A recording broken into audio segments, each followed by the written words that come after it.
Trail running is currently booming, and so are race vests and running rucksacks, but a lot of them are extremely similar. This brand, Instinct, has got something very different.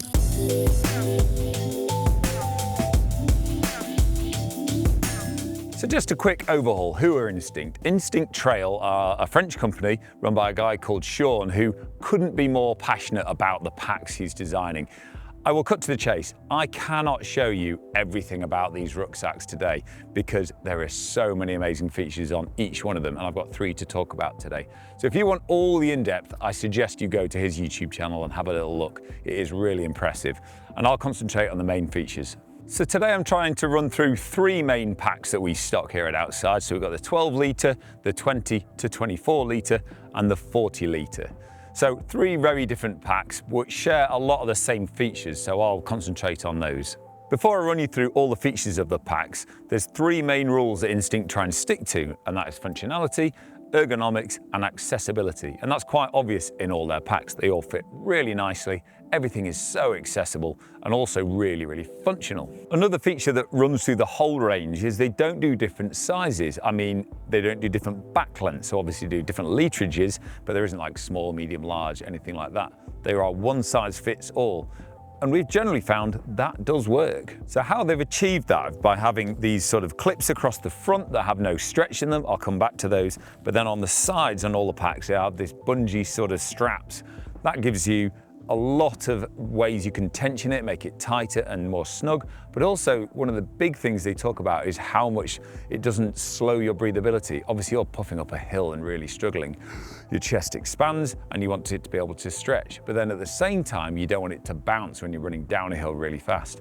And this does seem to work extremely well. So like I say, I really want to mention those straps on the front again, because so many race vests I've used have gone to really fiddly little bungee clips to do up, which, if I'm honest, I've heard of people really struggling to do and their hands are cold and it's just a nightmare to do and you're really getting hypothermic. You want to do your race vest up. They've got simple clips that we all know how to use and you can do with gloves. And with no stretch on there, you can tension it up and it won't give. And it works so well. And they slide up and down on these runners so it can fit just how you need. And that runs through on all 3 vests we're going to talk about. Another thing that all 3 packs feature are the fact that you can take 2 600ml bottles up here, which is tried and tested. People like to get it easy accessible. But if this isn't comfortable, or if you want to carry extra, you can actually fit them in these other pockets lower down as well. So you've got a lot of versatility. With these other pockets, if you aren't putting water bottles in them, it's really useful for putting extra snacks, food, even like a warm layer, which obviously packed small will go in there. And they've also got these little zips here as well, which you can store safety things like your keys or your phone, things like that. On the bigger models that we'll come to, both of the pockets here are sort of lined. I'm not going to call them waterproof, but they're incredibly water resistant and they will keep those electronics much drier, whether it's from rain or your sweat. Another tried and tested feature, which they all share, is the fact that you can put your running poles here at the front, or you can actually put them at the back sideways across there.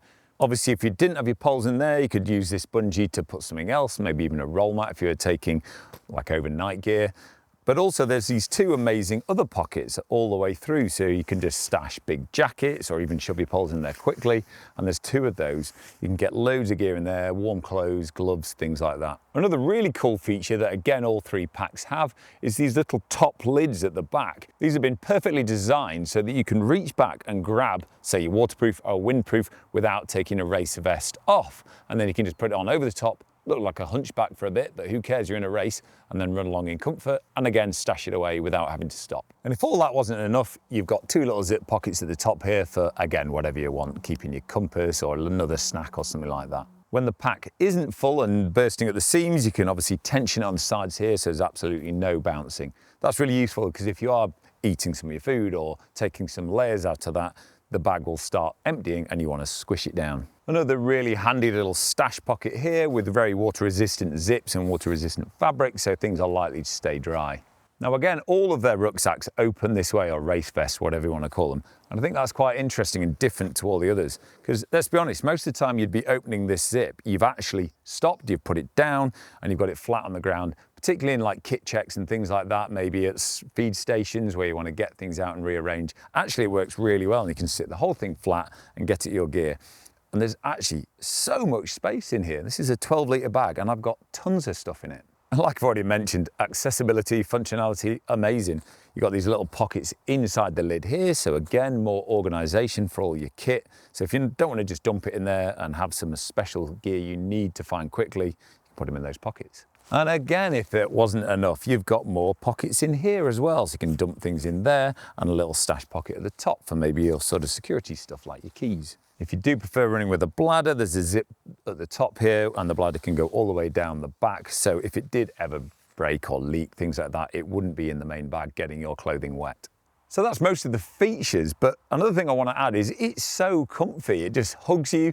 I'm a big guy, and also some of the smaller people in the shop have tried it as well, and it does fit well, it doesn't bounce, and it's really, really easy to access all the pockets. I think there's a really nice combination of materials as well. So from like really water resistant zips, incredibly light, the mesh is super stretchy, and the sort of bits that are touching you are really comfortable and really, really breathable. Another thing I'd like to mention is how high it sits. It sits really, really high, so that it's really secure. And also that means if you like running with a race belt as well, you can actually fit one of those underneath the pack. Now I know I've waffled on for quite a long time on the first of the 3 packs, but I must admit I think this will be the most popular. This will do from shorter runs to sort of ultras as well, as long as your gear is nice and light. And what a versatile pack. So the next pack in the Instinct range, this is the Instinct 20 to 24. I'm saying that a bit like that because there's so much variations you can do with this. I reckon it can range from somewhere between 18 and 24. I'll explain why in a moment. I'll only briefly mention the front of the pack because a lot of it is the same. The only thing that really noticeably changes is it's a little bit bigger. The pockets down here have a little bit more capacity, but the main thing that changes is the fact you've got 3 of these really secure straps because obviously it's a slightly bigger load. But otherwise, water bottles, things like that, and where the poles live, all the same. Still got that same bladder pouch that I mentioned on the other pack, and the fact that you can grab your jacket from the top at this bungee top pocket. However, spinning it around, there's loads more to talk about again. I'll just run over the things that are the same. So you've still got this zip pocket here and the big U-shaped opening with those internal pockets, which again, are just absolutely brilliant. Inside, obviously, there's loads more volume. I think lots of people would use this for lightweight overnighting. You can get tiny tent in there or roll mat, bivvy bags, sleeping bags, things like that. It's pretty minimalist, but it can be done. However, then things start to change and get a little bit odd, but also really cool. So this little lid here that has that bungee pocket for pulling a jacket out of also has a zip pocket for extra storage and things you might want in there. But what is really interesting is that comes off really easily. It's just hooked on and you can take that away. Now, the reason I think it's designed like that is if you were in a multi-day race, as you were running and you had to carry everything on your own, by the time you get to near the end of the race, you might decide that you don't want this anymore. So you could take it off, shove it inside the pack. If you've got sort of kit checks or somewhere you could leave it behind and start slowly minimizing and making this a smaller pack. And then once that's unhooked and out the way, you have another separate pocket. Now this is totally independent to this big pocket here, and it's a roll top. So I think the idea with this is, again, if you want to keep everything separate, or you've got extra gear you need for this long race you're doing, and maybe you don't want to get your wet stuff in with your dry stuff, so you might put your wet, dirty gear in there. You can roll it nice and tight, compress it down, and if you're not using it, or again at a kit stop you've like got rid of it, you can roll it right down, really compress it, and forget it was even there. Again, there's some changes at the bottom down here. Now, if you do want to do your poles across the bottom, you can still do that, but you've also got this extra big chunky webbing here, which I think is quite bizarre and also quite cool. So there's a lot of adjustability with that. So the whole idea is you can put sort of a roll mat in there again if you want to, and that on clips, so it's nice and easy to do up. But along with that, again, you've got the big mesh bungee pockets here. Now they're huge, and because the pack is a bit bigger, you can get so much gear in there. I reckon this probably takes more than 24 litres if you really stuff everything to the max. Another feature that's been added to the 20 litre is the fact that you can carry ice axes on this as well. Obviously you can put your walking poles in there if you want, but people using this in the Alps might well need some lightweight axes with them, and you can get 2 on here if you need. Now it seems like a bit of an odd concept, but actually if you think about doing, quite long but technical ridge while climbing, you might well want to take 2 axes with you, and it'd be really nice to do it in a pack like this. So light, so close fitting, and you're moving fast in the hills, it probably feels absolutely brilliant. And of course it's got that same level of comfort and adjustability when it comes to wearing the pack and actually running in it as well. So again, a hugely adjustable and versatile pack, which you could easily go for a short run in the Peak District or go multi-day alpine running and climbing in the hills. Again, so many more features I just can't mention in the short time we've got. Maybe check out Sean's video. So the big guy, this is the Alpi 40 litre. This is an amazing bit of kit and not really like anything I've seen before. And it sort of crosses that blur between maybe fast running or those multi-day quick-paced races, but also ski touring and ski mountaineering. So while it has lots of similar functions like these pockets for your bottles and things like that, you can tell the whole thing has been beefed up a bit because it's going to be carrying more weight. So again, we've got the 3 strap clips at the front here, but the shoulder straps have turned from just to mesh sort of to a little bit more beefy. Also these zip pockets at the front, obviously they're turning a bit more durable and more likely to keep everything dry because this is built to be in a wet environment. But otherwise lots of similar features. So we've got the bladder pocket, we've got the ability to grab your jacket out the top in that bungee pocket. The lid is again removable but bigger than the last one, and then you've got a big zip pocket for more storage in there as well. But spinning it around is where you're really going to notice the differences. So the material feels incredible and so burly but still light. It's a 4-layered nylon diamond ripstop, so again super burly but really light. Some of the features it does share with the 20 is it's still got that big zip opening so you can lay it down and get all your gear. It's got an extra internal pocket as well. Much bigger front pocket here, which is in the mesh, because so many other areas are very water resistant. This one can just be a bit more breathable. That's useful if your jacket's wet and you want to dry it. Shoving it inside a waterproof bag means it probably wouldn't dry. This will just get a bit of ventilation in there. Again, this pack can take ice axes as well as your poles, and it's also got this daisy chain on the outside. If you just need to add more features or clip things to it, you can do that. So like I've mentioned, this lid can be removed if you want it to be lighter or you just don't need it.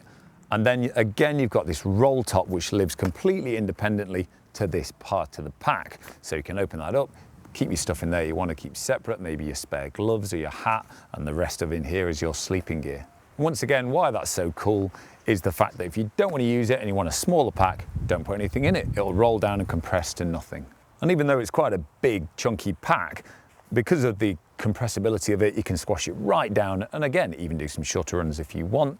But the idea of going sort of ski touring hut to hut with a bag like this on, I bet it just feels incredible and I just want to go to the Alps now. It's even got the ability to carry a snowboard on the front or skis on the side with these clips going across this way. So once again, I have to reiterate, there's about 1,000 features I could talk about on this and it'd be a 2-hour-long video. I just can't cover it all. There's so many cool things. Again, go and watch Instinct Trail's video if you want to see all the features, or even better, come in the shop and try it on and have a chat with me. I'd love to bore you to death about this pack. So I've shown you 3 Instinct packs today, but they make loads more. I can't believe how many there are actually. And also there's loads of really cool accessories from things like pole quivers, which can attach to any of these packs just to shove your poles away quickly if you're racing, but also things like the really cool waist belt as well, water bottles, absolutely everything. This guy is really thought outside the box from making something completely different to really tick the boxes that he just wanted solving.